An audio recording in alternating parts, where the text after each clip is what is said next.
Now, of course, like we're once again in an awards season. There's a highly debated topic around the league MVP. Coach of the Year is always really hard to judge, but I mean, the shortlist was also interesting, I will say.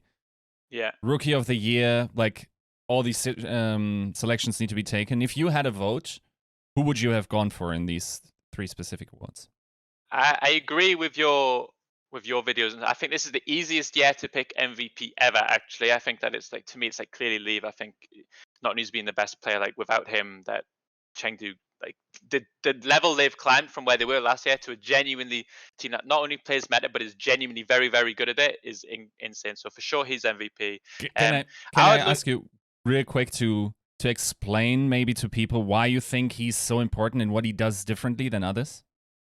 I'm not sure. To be honest with you, answering questions like that, I always feel like I'm just going to give some generic answer, which isn't true. I haven't studied his game enough to the point where I can give you an answer where I feel confident to say. I agree with your video or the one you guys put out about how he's able to excel on like a great variety of heroes, which is like super useful, like the same like as Fleta last year. But I don't know like what makes him different. I just think right now he's the best. Right.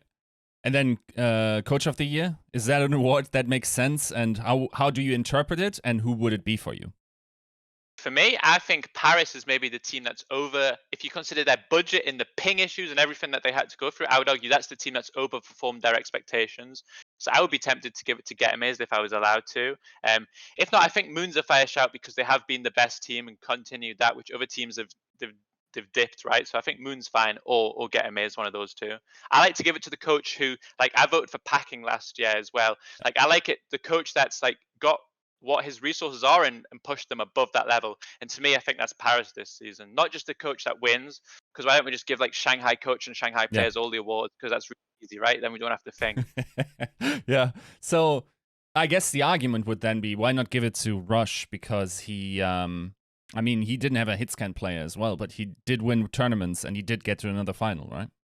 Yeah, I mean, he's a fair shout too. I mean, it's also fair to say that it's not like Dallas didn't have resources this year. I think they were able to build a roster with some ridiculous players, and he was able to ask for a lot of the players that he wanted to. But he, for sure, I can't take anything away from what he's done. They've done a pretty incredible job.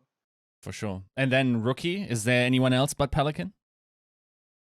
Don't think so. I think he the same as Leave. I think he's. I had a bet with a player on the team that Atlanta were going to finish bottom 10 again this year. I said that replacing DPS doesn't fix any of their problems, and I was quite confident, but I've never been proved more wrong in my entire life, really. I think that between him and KSP, they've been like insane, and that team's leveled up to a level which I really didn't expect, like I said. Is it just also that he's so flexible, or do you think there were like specific picks that he just excelled at that made them so good?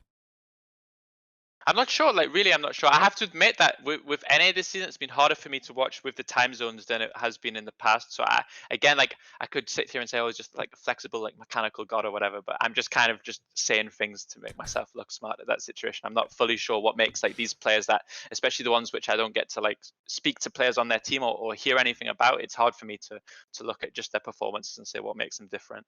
For sure. Now, going a little bit into your continued season, there was still a question during the Countdown Cup Hawaii stage, so to speak, because theoretically both Seoul and Chengdu could have been the top 2, and the loser of that match would have met you guys in the first round playing, or second round, sorry. Who would you have rather picked? Was this like, were you guys sitting in the green room just going, oh, please, Seoul, lose, so we get Seoul? I was convinced before the tournament was going to start that Chengdu were going to win it. I think Chengdu are a really good team, so I'm really happy that we get to play Seoul instead of Chengdu, for sure. Is that something that, do you scrim Chengdu often? Yeah, we scrim them. It's not like I mean, we scrim every team, right? Like when we can. Obviously, this play-ins format makes it incredibly difficult to find scrims. Like, I don't know, with the way that the hero bans and stuff work. Like for these last week, it's been almost impossible for us to find scrims. But Chengdu have always been good against us.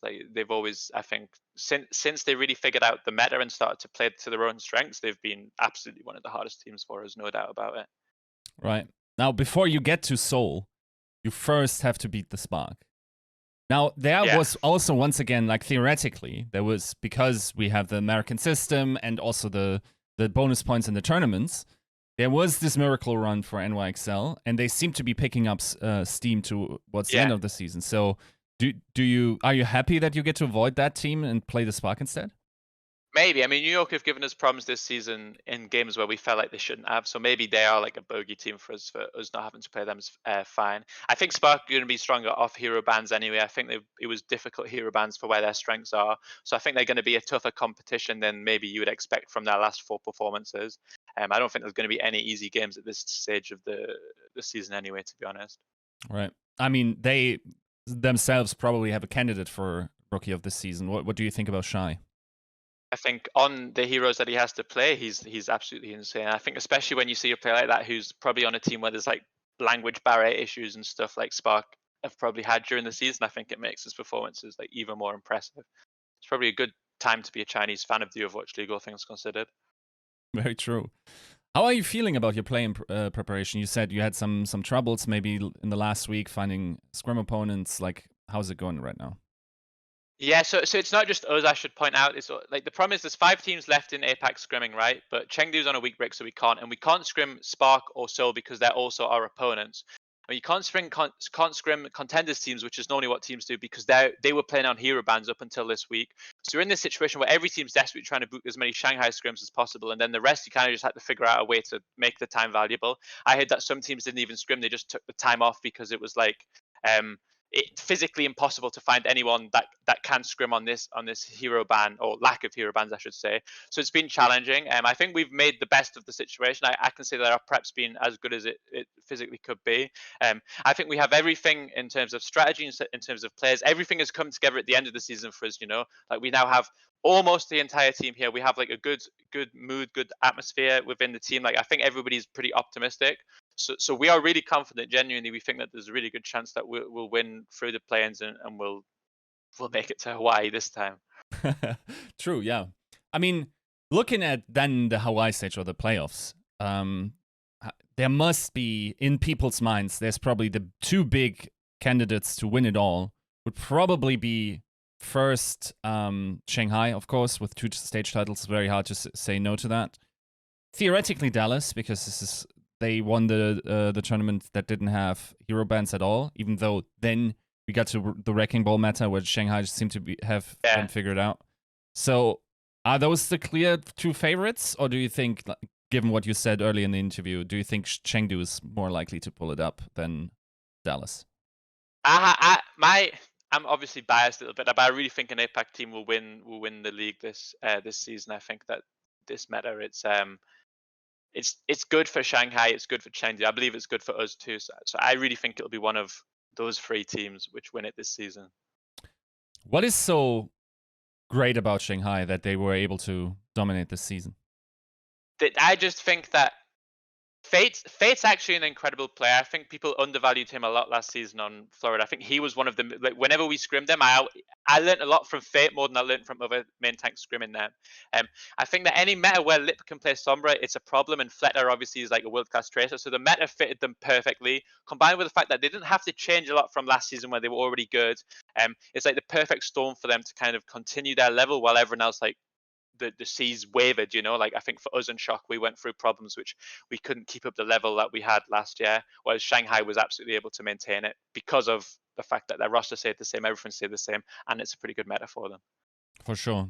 Can we maybe get like a little soundbite on players that generally less talked about, like Void, for instance? I mean, I think their entire roster is like pretty stacked. I think Void is like super undervalued, I think, especially this season.